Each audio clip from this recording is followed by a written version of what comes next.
It's my pleasure to be here, Yoshi. It's tremendous pleasure to be here. Thank you for making the time. And yes, let's start with the interview if you want. Yeah. Okay, okay, let's go. So before going in deep with the questions, I wanted to ask you because I know you are a humble person. I can see this from your post. I wanted to ask you how someone that maybe in your real life that admires you and highly values you, yeah, and respects you, how will define who is John Spence?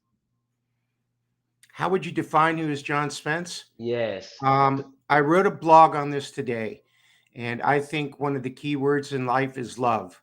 Love. I try to be a loving, kind person that helps people with their businesses, helps other people, and helps my family and myself. So I'm a big fan for using the word love in business. I love that. Never better say that. Thank you so much. Unintended. Yeah, I intended, no, but okay, yeah, we need more people and leaders like that, right, John? I So believe it very much. I yes, think it's a key thing, and a lot of people are uncomfortable with using the word love in business. uh, And it doesn't mean you're soft and it means you're compassionate and you care, but you still mm, hold people accountable. definitely. You've got, I won't call it tough love. I don't think that's a good term per se, but Hmm. it is showing genuine concern, compassion, and care for the people in your business and your customers, and hoping that they treat you the same way too. Yes, definitely. Okay, yeah, it's like a balance, right, between the both, and one thing doesn't take the other out. Yep. So we can be accountable and responsible and still feel love. So and there is no other way. Great, thank you. And this is another personal question, just to get to know you a bit more. If you could wake up, John, anywhere in the world tomorrow, where it will be? New Zealand. That took me a long time, didn't it? Ah, that I was a straightforward. boom, yeah. I luckily through Yes. my work, I've been all over the world, but Okay. without question, my favorite place in the world is New Zealand. The people are wonderful. The country's gorgeous. Hmm. I happen to love to fly fish a lot, and it's one of the top fly fishing spots in the world. But the Okay, nice. most important, and I'm a strategic partner with a company there. But the most important reason is I have a godson who actually in New Zealand today is his fifth birthday. So Okay. Oh, we wow. just made a video singing happy birthday to him. I don't know if my wife and I singing happy birthday to him is going to be something he wants for his fifth birthday. We did it Happy anyways. birthday to him and congratulations to you, John. Yeah, and Thank you. your Thank and your you. wife. Okay, great. Okay, New Zealand. I always heard a lot of good things from there. I never been, and New Zealand nor Australia is a bit far. It's always a bit far, but I always curious to get to know it. All right, great. So this is the impact revolution now, and we go to these questions, John, that are more, let's say, impactful and go to business and related to this world that you are in. And I wanted to ask you, if you were to die tomorrow, John, what last message would you leave to the world? You become what you focus on and like the people you spend time with. Whatever you think about, whatever you study, whatever you fill, and I here's a little rhyme for it. Whatever you fill your mind with, and whoever you choose to spend your time with, will determine your life. And we would Okay. go back and look at obviously the first word I said, love. I'd want to be remembered for being a loving, kind person. But the best piece of advice would be look at think about who you choose to spend your life with and how you choose to spend your precious time. All right. Wow. Yeah. So it's like you become the person who you surround with. Yeah. Something Mm-hmm. like that. All right. I like that. Yes. Thank you. Thank you so much.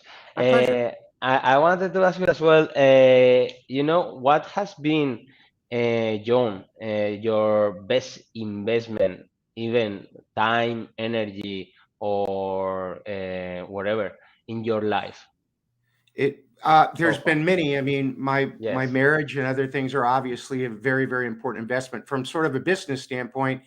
It's been reading and reading, and now YouTube videos, LinkedIn Live, podcasts, all the other ways that you can get information. But reading has been a major foundation of my career and my life. I admire your reading, you know this, and I follow one of your recommendations, and I love the book you recommend me once.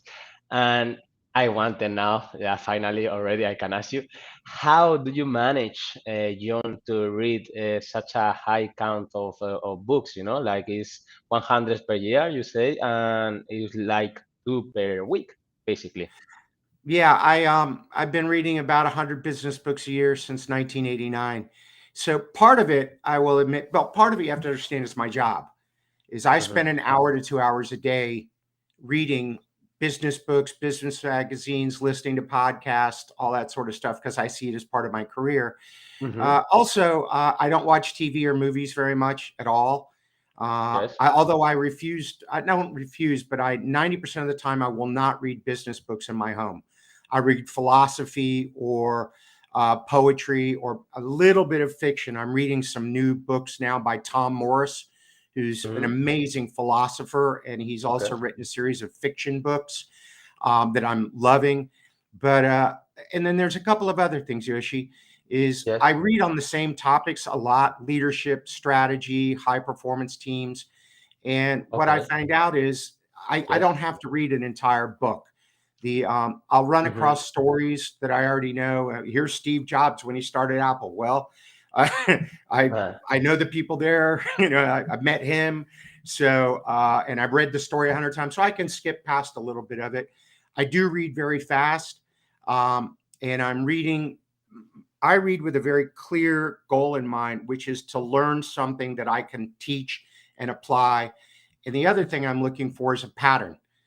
People hmm. ask me all the time, don't the books get redundant? I mean, if you read, which I have read, probably 200 books on leadership, 200, maybe 300, uh, don't they all sound the same? And I go, yeah, many of them do, which is great because now I understand the pattern. If I read 90,000 pages on leadership and I see the same themes over and over again, plus all my work with, doing consulting and working with companies as an executive coach. When I put all that together and there's a clear pattern, then I figured out, I figured that I probably know a pretty good foundational level of what that topic is covering. So I've done that with several topics. And if I get a Okay. client that asks me for something new, I just do the same thing. I dig in and read 20 or 30 books, do research, and then I add it with obviously my own experience. I learned a long time ago that I can't depend on just other people's knowledge, that I Hmm. have to make sure that I focus on who I'm working with, what I'm learning, the companies I've run, the companies I've owned, and then put Sure. those two things together. All right, great.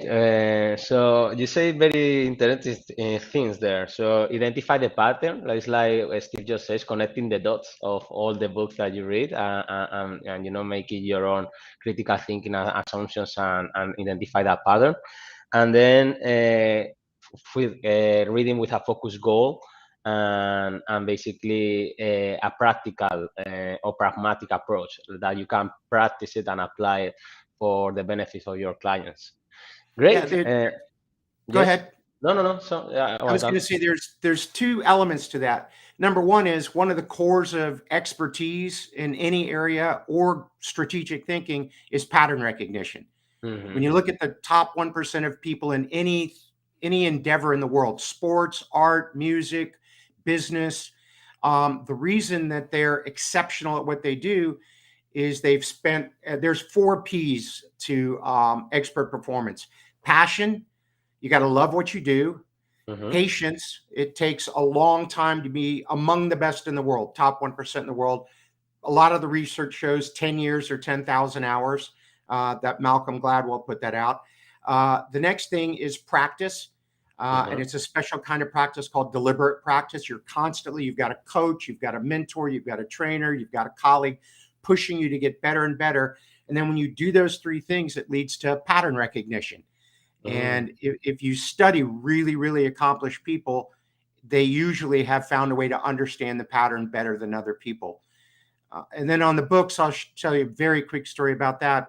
At a I love young that. age, I became CEO of one of the Rockefeller Foundations, 26, and right? 26.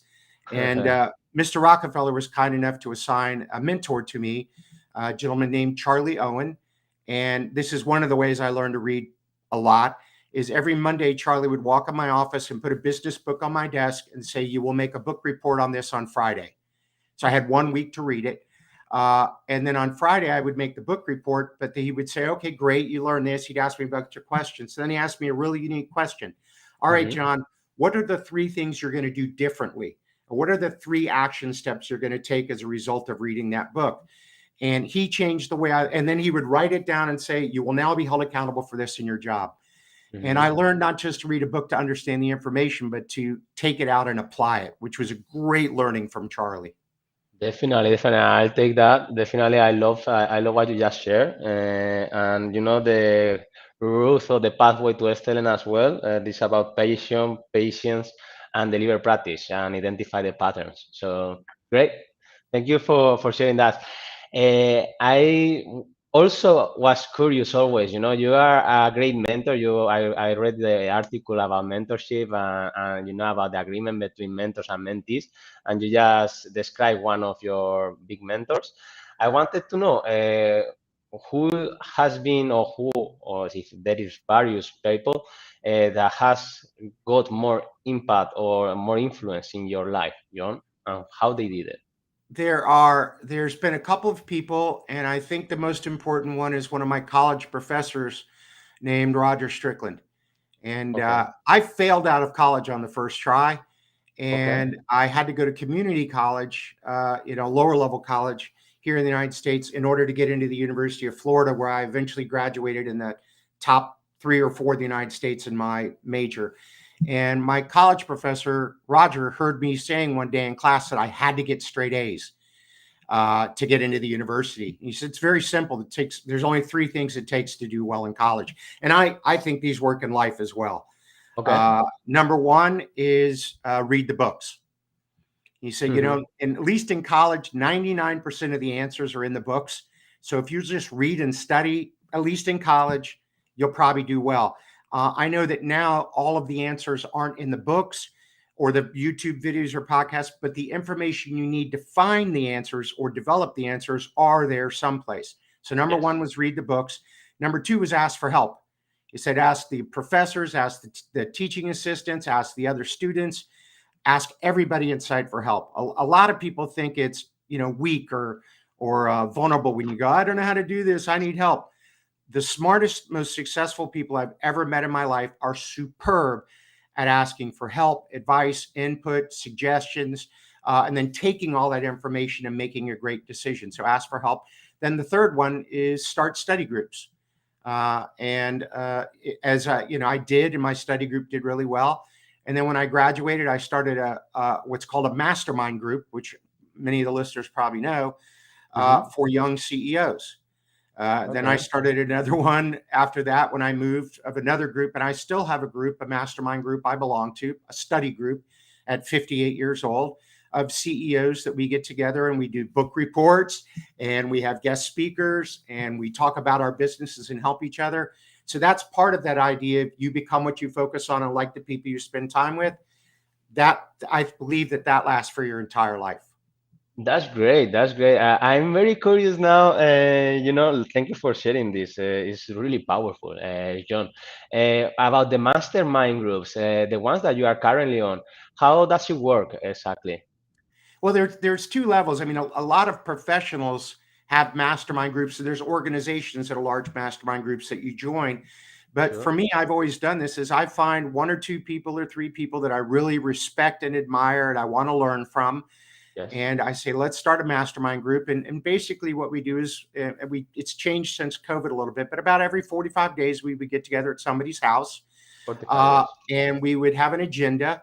And the rule was, or the rule is, come in for a little while, maybe have a glass of wine or something. Then for about 2 hours, we're gonna hit a topic, or we're gonna help one of the people in the group that says I'm struggling with my business, and we all jump in there and help as much as we can. Or like I said, we get a guest speaker. And the way I've put them together is I get a couple people I admire, and then I say, will you please invite someone that you really look up to that you'd like to learn from? So that gets it out of my circle. So now I'm getting someone Uh, I've never met before. And the groups are usually 12, 15 people. okay. And we've got some rules. You have to show up for meetings. You're only allowed to miss 2 a year. You've got to do your homework. You've got to be well prepared. It's a fairly serious thing. And if you don't do your part and take it seriously, as I Seriously. just Uh-huh. said, Yes. then you won't be invited back to be in the group next year. Sure. Okay. Very nice. Very nice. Love it. Yeah. And what was the biggest lesson learned that may you have taken from these mastermind groups, John?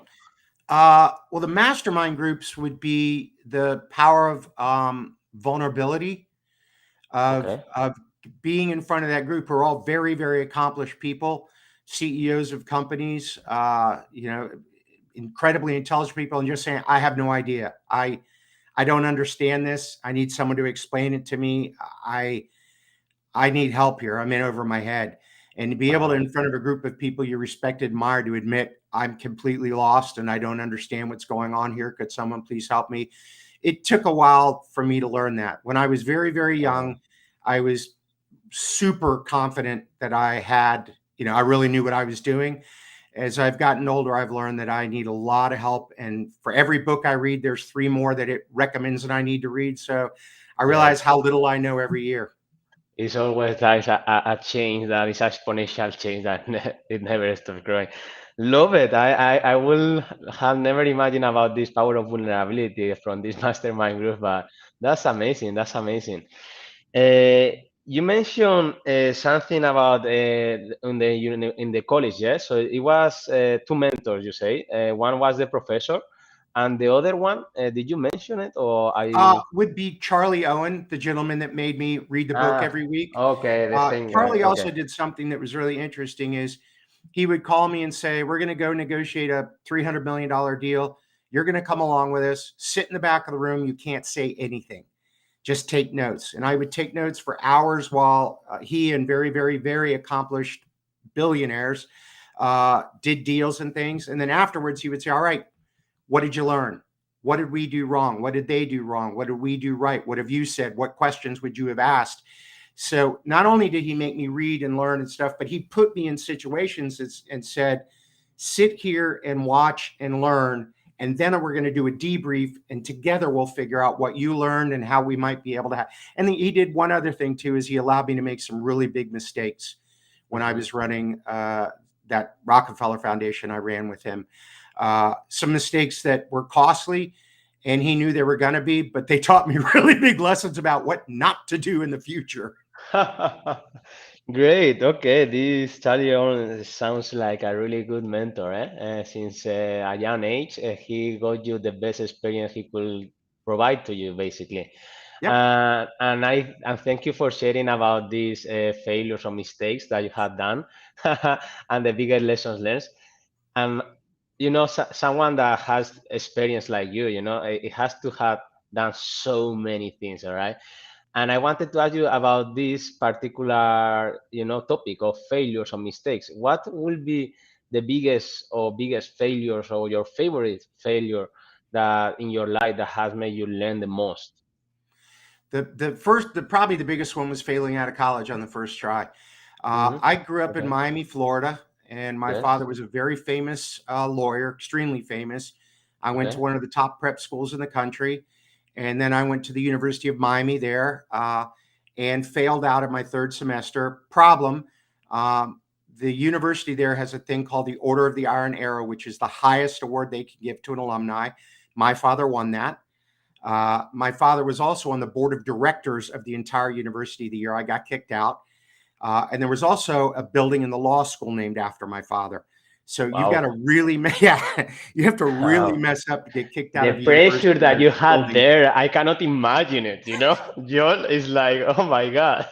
Yeah, but when Yes. I met Roger and I came to the University of Florida where I live now, Gainesville, Florida, and I remember giving the woman my transcripts to transfer, and they literally laughed at me and said, "We don't Okay. want you. All right. Your grades are horrible. You'll never go to the University of Florida. We don't want you." That's Uh-huh. when I went to the community college where Roger became my mentor and was eventually admitted into the University of Florida. And then after I graduated, I got an alumni award of distinction as one of the top alumni ever to graduate from the college of journalism. So it was a full thing. But if I had not failed miserably, and my father basically said, "You're on your own now." You failed out of college. I tried to help you. You got to figure it out. Wow. And Mm-hmm. so I knew my parents couldn't fix it. My friends couldn't fix it. The only one that could fix it was me. And that's when I just started studying like a crazy man of how to have a good life, how to be successful, how to do well in college. And Uh-huh. all that information came together and I used it to obviously turn the situation around. But had I not failed, there's no way I would be doing what I'm doing now.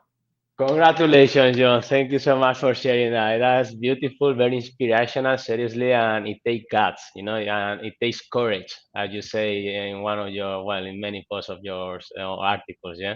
And I like the one that you say there is, well, I use normally no risk, no glory, but you say no courage, no glory, yeah.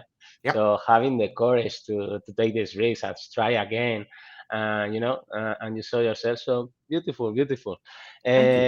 Yes, I wanted to ask you as well.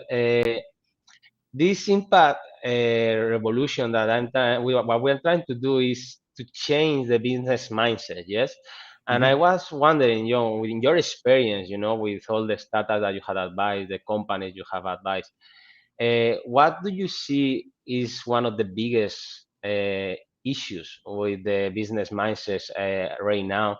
And what do you think is the solution?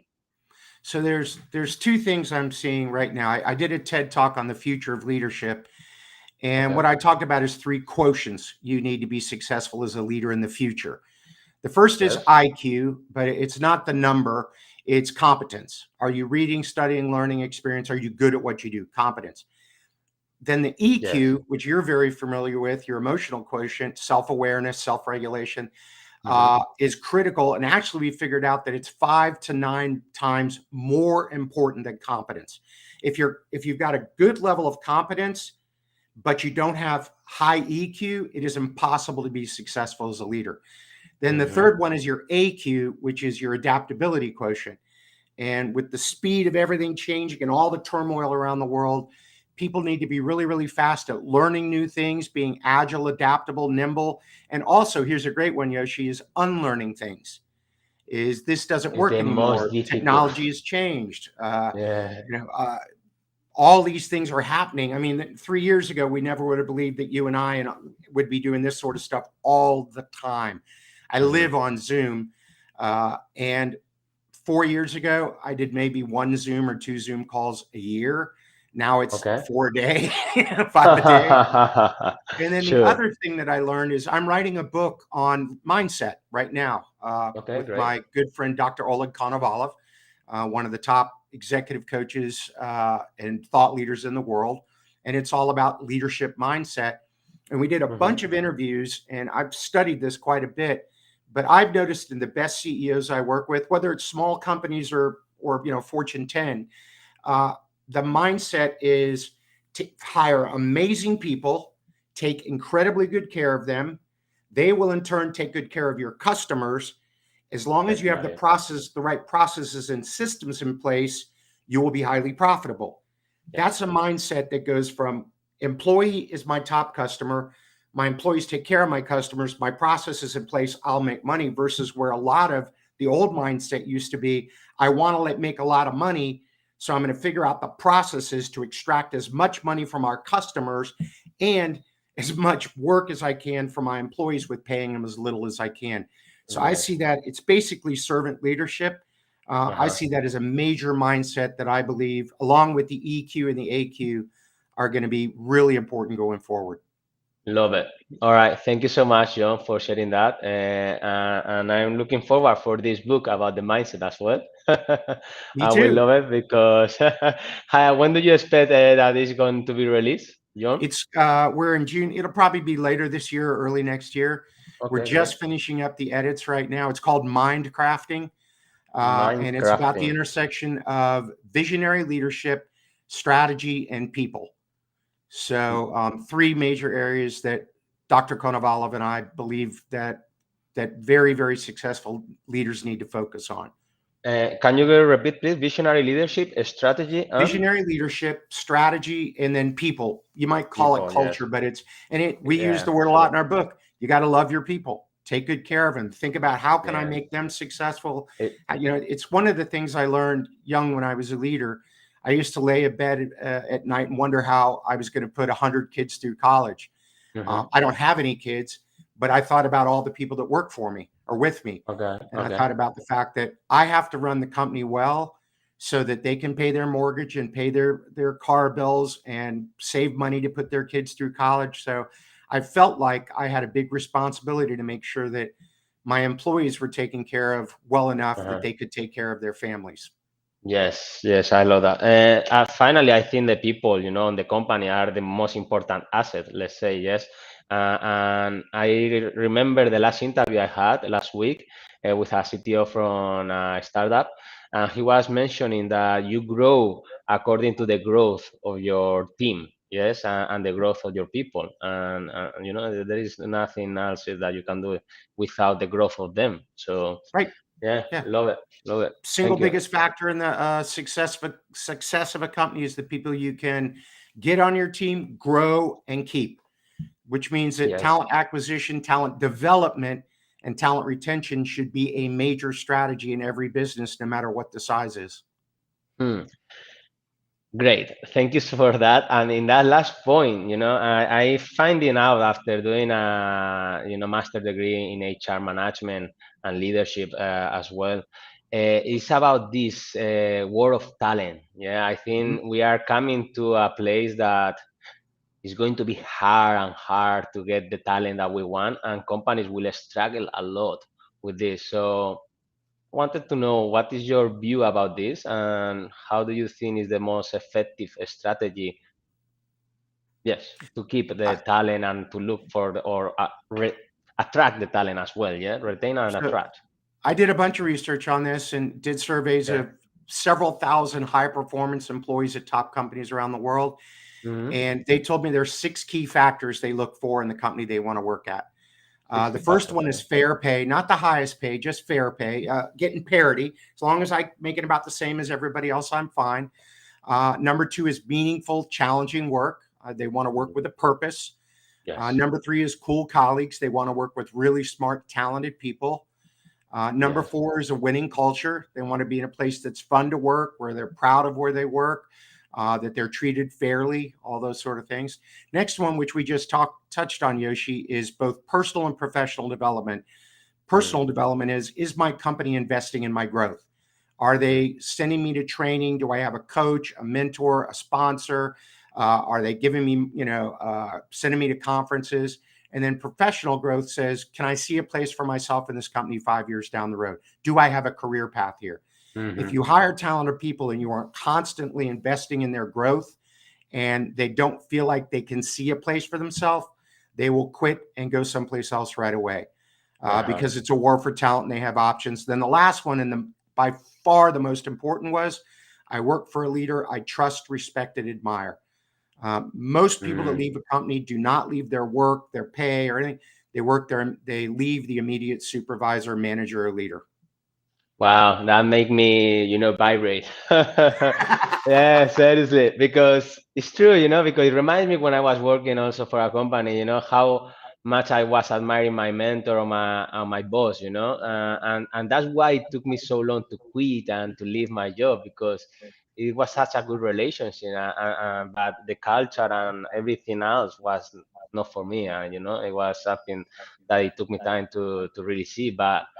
Yeah, that's very interesting. It's true. Well, It's true. It's leadership if and culture, I will say. if Yeah, you're a it good makes a big leader, difference. Yes. you want your folks, unless they're senior folks, if there isn't a strong career path for them in your company, like I've owned some small companies, like I do now, and there's not a huge career path here. There's not 47 Mm, levels of management. You should want your people to leave, mm, not push them out, but every 3 or 4 or 5 years, if you've done a good job, they should be poached away or they should go someplace where they can go and make more money and have more opportunity. So great definitely. leaders are constantly investing in their folks, knowing that some of them are going to take that. I've got a company I work with. They're constantly getting poached by Google and Facebook and Amazon. And the CEO says, that's great. I get someone at Amazon or Google level for 5 years and they Hmm. help my company a ton. Then they move on to a great job. So that's part of loving Sure. your employees, is wanting them to be successful. Definitely. Definitely. Make them grow by themselves, right? And Mhm. make them better than when you met them. Or, Yep. definitely. Thank you so much. I'm loving the interview, and we are unfortunately finishing and getting to the end. John, I just wanted to know what is the last message you would like to leave for startups and entrepreneurs to, as a last message for them. I think I'm going to go back to one of the messages I said, which is ask Yeah, for help. ask for help. Right now, we're all under a lot of pressure. You want to do better in your job, ask for help, but in your life and things like that, stuff's tough right now. A lot of the CEOs I'm working with are stressed. Not a lot of the people I work with are stressed, anxious, and you need to take care of yourself, and you need to be courageous enough to admit that you need help and ask for it, whether it's in your Mhm. job or in your life. So that would be I've tried to deliver that message to every group I've spoken to in the last couple of years. And that's the message I'd like to leave people with. Again, you leave me boom, with all the emotions. Thank you so much, John. It was an absolute pleasure, seriously, to share this time with you. I would love to have had done a bigger interview, but anyway, I could talk with you for hours. Yeah. Yes. So that's it. Thank you so much. I like the last message that you shared. It is true that there is a lot of going on nowadays, and having the courage to ask for help is something really valuable, and also links to this power of vulnerability that you mentioned, right, in the mastermind groups. So let's leave it like that. Thank you, John. Thanks a lot, and an absolute pleasure. Next time, and we finish the interview for now. Cheers.